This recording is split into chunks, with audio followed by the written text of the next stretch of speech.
Est-ce que tu veux faire gagner la justice sociale et le climat cette année ou est-ce que tu prépares pendant 2027 ou 2020 ?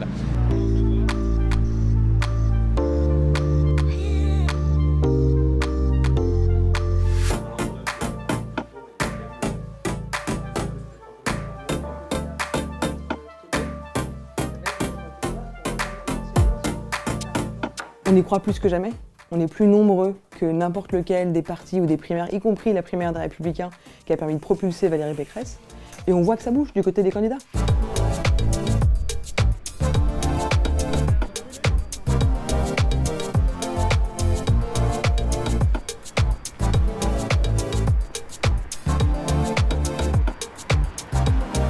Il reste surtout la primaire populaire, qui est l'espace démocratique construit rigoureusement depuis plusieurs mois et qui nous donne cette nouvelle chance, cette dernière chance d'un rassemblement de la gauche, d'une union possible de la gauche.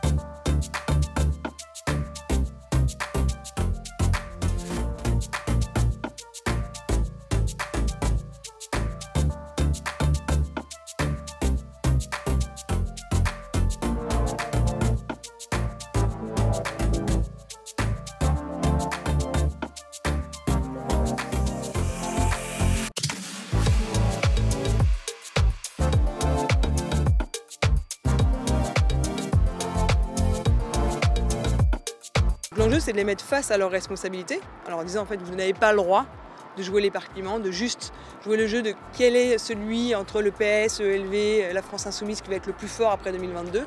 Ça, nous, on s'en fiche, on veut juste que nos vies, elles changent concrètement.